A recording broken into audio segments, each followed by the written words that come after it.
龙傲仙本是玄灵大陆第一强者，可当他渡劫之际，被天道给劈嘎了。等他再次醒来时，差点又胎死腹中。我靠，牛逼！这谁的手在推老娘？等我出来看我不嘎了你！娘亲，你加把劲啊！再不出来我就要嘎了。原本绝望的纯妃，忽然听到有人在唤她，一下子充满了力气，不仅一脚将稳婆踢倒，还一鼓作气诞生了皇室第一个公主。但是没想到竟有人狸猫换公主，这稳婆悄悄地把纯妃的孩子给替换了。我生的是公主还是皇子？恭喜纯妃娘娘，您生的是皇子。又是皇子啊！纯妃感到一阵绝望，毕竟皇帝已经有很多皇子了，就算受宠也不会轮到他的。就在此时，门口的太监大喊：“陛下驾到！”并且皇帝一进来就迫不及待确认生的是否长公主。纯妃辛苦了，是小公主吗？陛下是小皇子。皇帝一听到稳婆说是小皇子，表情瞬间冷了下来。又是皇子，第27个了。纯妃好好歇息吧，朕还有奏章要处理，就先回御书房了。纯妃一听，眼角的泪水就掉了下来。皇帝的话已经预示着孩子的不受宠，而皇帝刚走没多远，忽然就听到一道求救声：“父皇救我！救我！他们要偷换皇嗣！父皇，我才是你的小公主！”呜呜呜！偷换皇嗣，公主！皇帝当即转身，就看到一旁抱着篮子的宫女，手里还在捂着什么。你过来！宫女慌乱地转过身，此刻害怕到了极点。陛下叫你了，赶紧转过身来。宫女手一抖，篮子直接掉在了地上。皇帝眼疾手快，便将篮子接了过来，并一脚将其踹飞。随后皇帝快速查看篮子，就看到小脸早已憋得通红的小孩子。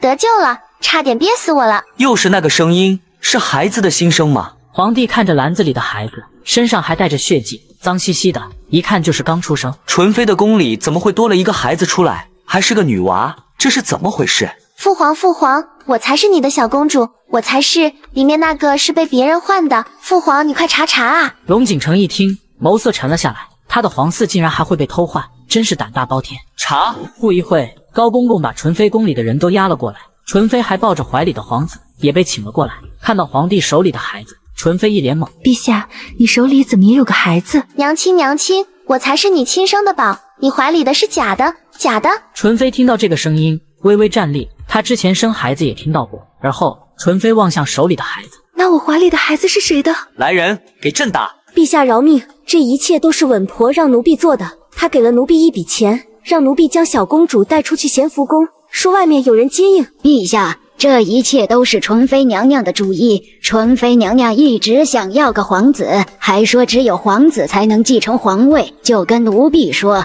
若是生了公主就换成皇子。混账东西！谁人不知陛下喜欢的是小公主，本宫巴不得生的是公主，你竟然偷换本宫的孩子，你真是该死！纯妃娘娘，话不能这么说。若是您的皇子成了皇帝，还会在乎这些？这可都是您说的。纯妃差点被气晕了过去。此时，龙傲仙的脑海里突然滴了一下。系统已绑定，恭喜宿主，我是您的小可爱666。系统？什么系统？回宿主，我是您的吃瓜系统，吃瓜有助于身心健康。多吃瓜还能增加您的修行，不信您试试看。还能修行？是啊，现在就有个惊天大瓜，宿主你要不要吃？好。龙傲仙也想知道这玩意怎么修行，便同意了。而后识海里便出现这个瓜的内容，看到后龙傲仙直接惊呆了。龙傲仙是玄灵大陆上的第一强者，他只用一剑就斩杀了上古神兽饕餮。然而就在他渡雷劫之际，却对天道口出狂言：“来吧，天道小儿，过了今天，我龙傲仙就是修仙界第一强者。诸神算个屁！”最终他惹怒了天道，降下了81部天雷，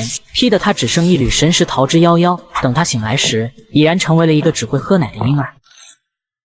娘亲好倒霉，这个稳婆是李贵妃的人。李贵妃昨天晚上就生了皇子，但是不敢告诉父皇，就打算看看娘亲要生皇子还是公主。若是公主，就把她的皇子换成公主，好骗父皇给她皇后之位。不过李贵妃还跟稳婆说，最好不要让娘亲生出来，让娘亲难产一尸两命，到时候皇子就带回来说是双生的。我了个去，这太特么恶毒了！纯妃听完后，气得差点把手中李贵妃的孩子也扔了出去。陛下，你要为臣妾做主啊！臣妾冤枉！来人，把这2个贱婢拉下去，给朕狠狠的打！陛下，奴婢是冤枉的。这时候稳婆还在嘴硬，直到受到皮肉之苦，才肯把人招供出来，说这一切都是李贵妃所为。李贵妃做出如此大逆不道的事情，但念在她生育有功，便褫夺封号，降为答应。什么？我差点嘎了！这狗皇帝就只褫夺了李贵妃的妃位。宿主，李贵妃还有瓜呢。龙傲仙吃完瓜后，直接变为漏风的小棉袄。父皇真是个大冤种，这个小皇子根本不是父皇的种。龙景成愣住，原本想要抱小公主的手僵在半空。纯妃看皇帝的神态，也明白皇帝也能听到女儿的心声。李贵妃的这个孩子是她跟宫里的侍卫生的，只要父皇一走，她就跟侍卫苟合，还喜欢在外面玩，真是不怕被父皇发现。皇帝的脸越来越黑，他怎么也没想到自己会被戴绿帽子。还真是朕的小棉袄，不然朕的多少事情被蒙在鼓里。对，我是父皇的小棉袄。不过父皇你真的好惨啊！父皇这么帅，这么好看，李贵妃怎么会看上那个侍卫？那个侍卫可丑了，她怎么下得去嘴的？而且李贵妃还跟那个侍卫生了不止一个孩子，那3个皇子都是李贵妃和那个侍卫的呢。皇帝如遭雷击，额头上的青筋直接暴起，似乎还有咯吱咯吱的声音。哎，我怎么听到老鼠咬牙的声音？你可别说了，你没看到你父皇要气猛了吗？陛下，公主还小，公主。纯妃话还没说完，小棉袄的心声又响彻在耳边。娘亲，我现在小，以后长大了就能保护娘亲了，还能帮父皇抓坏人。对了，现在那个侍卫就在李贵妃的寝宫啊。那个侍卫从宫外带进来一个女孩，打算现在就开始装生呢。皇帝听到这，立马拔腿就朝着咸福宫外走去。宿主，有没有感觉自己的力量变强了？我都没有站起来。宿主，你现在就吃了一个瓜，多吃点就好了。666，有什么办法能让我多吃点瓜？我要重回巅峰，拿回属于我的一切。宿主，你可以远程吃瓜，但是效果就是比较弱。龙傲仙看了下画面，这不是那个狗皇帝，我父皇，他这是带着人去抓奸了。皇帝抓奸可好玩了，毕竟这也是因为宿主吃到的瓜，也能给宿主增加经验值。此时的李贵妃正和一个男的你侬我侬，却不知门外的皇帝早已怒火中烧，直接一脚就将寝宫的门给踹开了。大人看到后，直接吓得瘫软在了地上。陛下不是这样的，是臣妾刚刚生产完，这是臣妾娘家的表哥，就是过来看看臣妾。你看臣妾给陛下生了小公主。朕倒是不知道还能有别的男子爬上妃子的床，你当朕是傻子吗？朕的公主，这个小可爱是哪里来的？陛下，臣妾真的是冤枉的，臣妾什么都不知道。那个稳婆都招了，你还有什么好说的？还有这个奸夫，好啊！陛下饶命，这都是贵妃娘娘让臣这么做的，是她引诱臣的，还说你命里没有公主。杨青，你竟然敢诓骗我！来人，将李贵妃处死，李家和杨家满门抄斩。此时李贵妃的另外2个皇子9皇子和16皇子因为李贵妃生产也来到永和宫。父皇，母妃做错了什么？她刚刚生产完，还请父皇手下留情。龙景成沉着脸十分可怕，不曾想自己的后宫竟然养了别人的孽种。李贵妃私通外男，混淆皇室子嗣，迫害朕的公主，欺君罔上，罪该处死。来人，将这2个小可爱一起处死。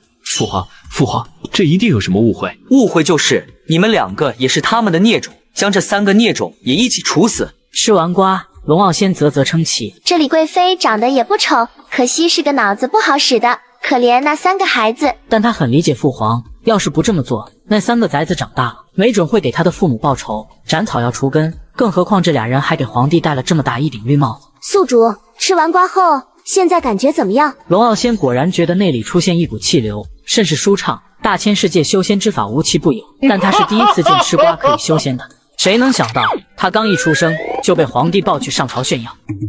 朕的女儿可爱吧？是不是像仙女一样？朕的长公主叫仙仙。龙家自从建国开始就一直没有女儿出生，到了他这一代，竟然连生了26个皇子。之前跟文武百官闹了别扭，百官就时不时的搬出女儿刺激他。如今他终于有了小公主。朕的小公主实属大庸之幸，朕决定大赦天下。陛下，长公主虽然是陛下的第1位公主，可是公主出生就大赦天下，毕竟与规制不符，请陛下三思。朕的公主乃大庸的祥瑞，朕说可以就可以，规制不否就改。特封长公主为故国长公主，赐公主府，西南5省赐予长公主。这小公主刚出生，地位就直逼太子了，这太胡来了。陛下，公主刚出生就给这么高的赏赐，与理不合。故国长公主是对大庸做出重大贡献，才可被赐封。陛下这么做与昏君无异。其他人也陆陆续续站了出来，均表示反对的态度。龙仙仙虽然对功名利禄没什么感觉，但有人这么站出来拦着他也生气了。这是什么混账玩意？父皇给我的，关他们什么事？这个言官有病吧？宿主，这个言官确实有病，而且还是花柳病。这是怎么回事？怎么会有个女声传来？不会是陛下的长公主吧？这是妖孽啊！陛下，长公主出生就天降异常，昨晚上一直打雷下雨，城南都水涝成灾，还请赐死小公主祭天。混账东西！朕的长公主岂能是你污蔑的？国师，陛下，自从入府，大雍一直处于大旱，公主出生就带来甘霖，可谓祥瑞之兆。而且臣耗费心血推演得知，小公主乃神明下凡，是上天对大雍的赐福。臣特请为小公主祈福，祈求我们大雍风调雨顺。确实，中原大旱已经许久，国师求雨都未求到，小公主一来就下雨了。神明下凡啊！顾国长公主实至名归，顾国长公主千岁千岁。但龙仙仙看着那言官就很不爽，这种窝囊气他绝对不吃，一般有仇他当场就报。666，这个言官是什么来头？宿主有大瓜。系统很快就把言官的资料调出来，龙仙仙立刻点击查收。花柳病原来是这么得啊！这个人可真脏啊！陛下，臣知错了，臣不该妄议长公主。晚了，得罪了朕的公主，你活该！不仅脏还变态。整个大雍青楼的女子都被他睡过了，我的天，他还有36房小妾，难怪他看起来像被吸了精血的样子，还把这花柳病传染给了自己的小妾。言官只感觉眼前发黑，差点晕了过去。他的小妾基本都被感染了，但这个人就挺贱的，他一直靠小妾讨好官员，送了不少人到别人怀里，那些人也无一幸免，真是太倒霉了，哈哈哈！不过都是一丘之貉，活该。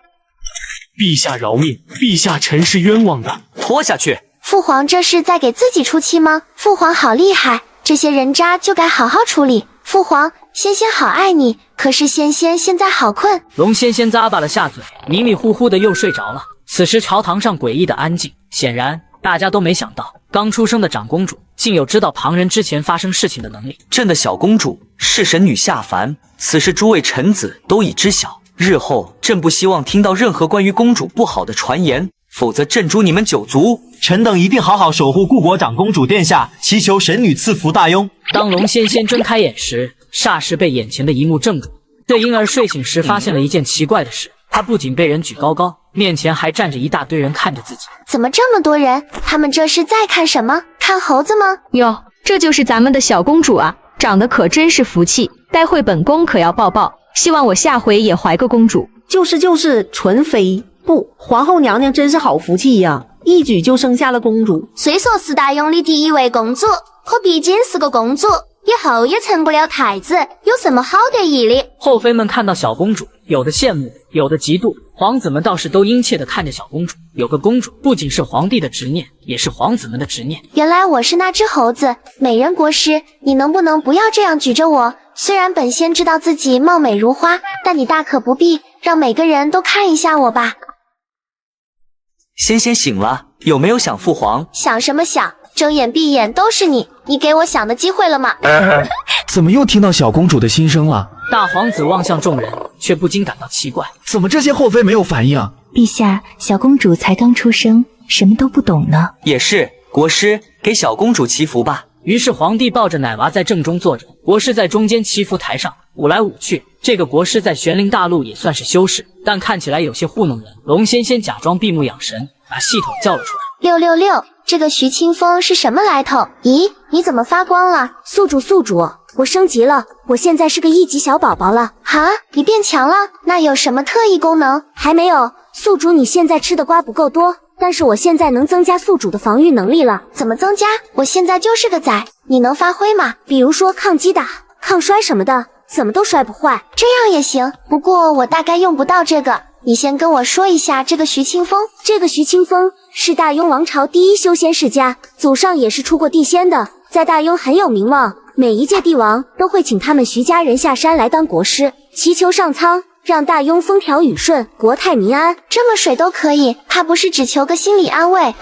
等龙仙仙在睁开眼的时候，徐清风已经做完法事了。陛下，请诸位娘娘和皇子为小公主祈福了。祈福的方式就是将徐清风准备的红绳系在小公主的手腕上，完成祈福之后，原先想要抱小公主的嫔妃瞬间围了过来。皇后娘娘，我可是眼馋小公主许久了，快让我抱一下。说话的人是云嫔，她虽然生了2个皇子，但是因为家世不太好，一直位分不高。瞧你这猴急的样子，那先给你抱。说着就把小公主递了出去。云嫔慌忙过去抬手接小公主，却不想皇后刚松手，云嫔过来的着急，哎呦一声就朝着一旁倒去。龙仙仙大惊，只觉得天旋地转，砰的一声砸到了地上。这一刻周围都静止了，谁也没想到小公主会摔倒在地上。咦，怎么不疼？宿主，我就说吧，你现在贼抗摔，怎么摔都摔不坏。没想到你还真有用，我一直以为你是个废物。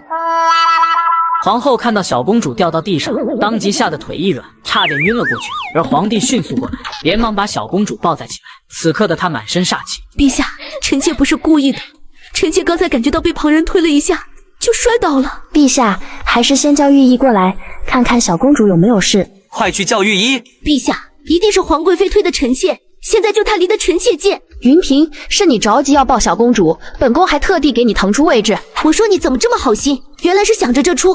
陛下，请您明察，臣妾巴不得亲近小公主，怎么会做出对小公主不利的事情？云嫔，我看你就是意欲暗害小公主，众目睽睽之下，大家可都看着呢。云嫔摇了下头，直接跪爬过来，抓着皇帝的龙袍，却被皇帝一脚踢了出去。龙景成现在的心都揪了起来，他好不容易得了小公主，才刚跟文武百官炫耀完，不曾想意外来得如此之快。要是小公主有个好歹，他就先崩了。本仙怎么可能会被摔死？当本仙是白修炼的吗？我现在可是强的可怕。好像有个女生，这是哪里来的？仙仙没事，差点忘了，我的仙仙公主是神仙转世。父皇不会吓到了吧？仙仙没事，你看我的胳膊腿都冻着呢。娘亲，你不要哭了，再哭就不好看了。又听到了这个女生，而且还是叫陛下父皇，俨然就是小公主的心声。此时太医慌张地跑了过来，陛下万岁！不用跪了，先过来给小公主看看。太医慌忙起身给小公主查看，查看后太医啧啧称奇，陛下，小公主健康得很。真的，刚才小公主摔到地上了，会不会有内伤，或者会不会伤到头？娘亲，我真没事，你放心，仙仙绝对不会变成傻子的。小公主果然是神女转世，天生就有上苍保佑。陛下说的是，小公主是大庸的祥瑞，是天赐的神女，自然会被上苍庇佑。这小公主真是神女转生，难怪皇家从来没有小公主出生，感情这是上苍赐给大庸的神女。这怎么可能是神女？分明就是妖孽！陛下，小公主虽然没事，但云嫔如此冒失，还请陛下好好惩治。当着众人的面都敢暗害小公主，皇帝自然不会容忍，将云嫔打入冷宫。陛下，臣妾不是有意的，皇后娘娘，臣妾一直很敬重您，求您救救臣妾。皇帝的做法倒是让龙仙仙十分郁闷，总觉得他父皇是不是有点太小题大做。666，这个云嫔是故意的嘛？宿主，云嫔挺倒霉的，刚才还真被人推了一下。快，我要吃瓜！666当即调出画面，龙仙仙看完后却感到十分无语。紧接上集，云嫔突然摔倒，导致小公主重重的砸在地上。幸好她拥有金刚不坏之躯，才安然无恙。可皇帝怒不可遏，直接命人将云嫔打入冷宫。龙仙仙为了弄清真相，换出吃瓜系统。宿主，请查看大屏幕。云嫔也太倒霉了吧！刚才她还真被人推了一把，不过推她的人不是皇贵妃，是她身边的婢女。住手！刚被拖走的云嫔又被人给拖了回来，她跪在地上磕头喊冤：陛下，臣妾是冤枉的。您看，臣妾还给小公主做了一双虎头鞋，臣妾真没有暗害小公主。哇，这小鞋子真可爱。虽然云嫔是个好人，可她身边的婢女是李贵妃安插的人。云嫔的婢女，难道云嫔真的是被冤枉的？皇后顿时气得脸色都僵了，李贵妃都死了还要暗害自己的孩子，但这个婢女显然听不到公主的心声，一点反应都没有。云嫔也没想到自己身边的丫鬟竟然是刚被处死的李贵妃之人。桃花，我对你不薄，你怎么能这么害我？云嫔娘娘，您在说什么？奴婢听不懂。把她抓起来！陛下，皇后娘娘，奴婢什么都不知道，这一切都是云嫔娘娘的主意。哼，贼喊捉贼！父皇，他就不是个好东西。李贵妃死后，他为了给李贵妃报仇，就让云嫔今天穿高鞋。刚才就是他在后面推的云嫔摔倒。云嫔愣住，她想起今天出门的时候，本来想穿平底的绣花鞋，但桃花却让她穿高履。娘娘，这高履穿着体态更好看些，这样陛下就会多看你一眼。你说的对，我今个穿高履，待会抱一下小公主，沾沾喜气，让我来年也怀个公主。不曾想，这都是桃花的阴谋，想借她的手暗害小公主。我倒是没想到，你竟然是李贵妃安排到我宫里的人，竟然想假借我之手暗害小公主。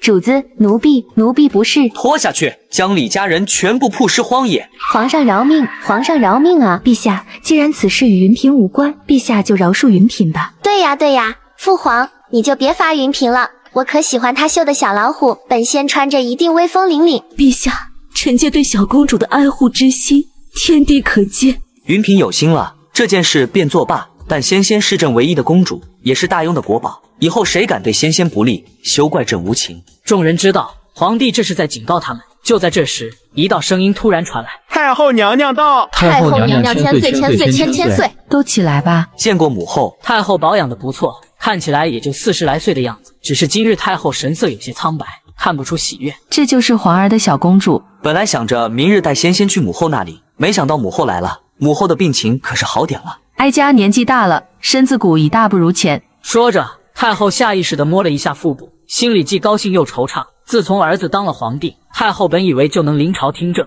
却不想皇帝让老大臣联名抵制，迫使他不得不放权给皇帝。自那之后，母子之间便有了隔阂。现在暑气正重，太后便不要劳心费神，多多修身养性，自然好得快些。就知道不该过来，亏我还给小公主准备的礼物。周围的气氛瞬间凝固了，旁边伺候太后的嬷嬷连忙过来打圆场。陛下说的是，最近太后娘娘嗜睡得很，不过小公主出生是大雍天大的喜事，听说陛下让国师在宫里为小公主祈福，太后娘娘还特地赶过来看看小公主。锦素，把哀家准备的礼物给小公主带上。是，太后娘娘。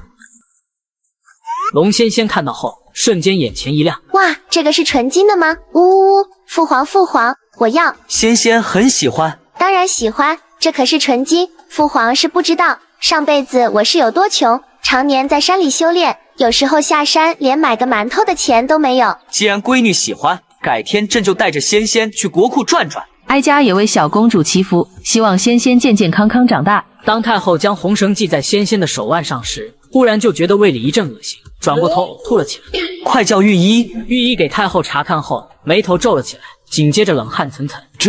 这怎么可能？怎么回事？太后的病情如何？回陛下，微臣医术浅薄，尚未查出适合症状，请太医院其他的太医一起来确诊比较合适。太后冷冷地望着太医，太医脖子一缩，这件事不能从他口里说出来，否则他必死无疑。废物，朕养你何用？来人，把太医院的人都叫来。皇儿不必了，哀家没什么大事，就是有些中暑而已，不必劳师动众，是不是啊，太医？是，太后许是中暑了，还没有恢复，臣去开些解暑的药来。母后，您的身体可是大事，儿臣不放心，还是多找几个人看看。不必了，哀家年纪大了，哀家的身体自己知道。皇祖母看起来好年轻好漂亮，怎么会年纪大呢？皇祖母可不能这么说，容易把自己说老了。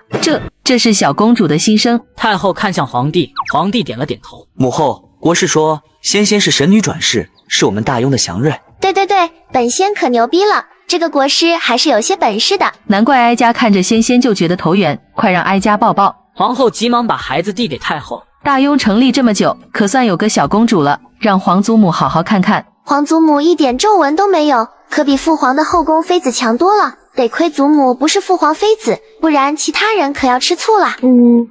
太后当年可是大雍第一美人，陛下不会厌弃我们吧？皇帝此时也看向后宫的妃子，有点感慨。这么一看，确实没几个能拿得出手的。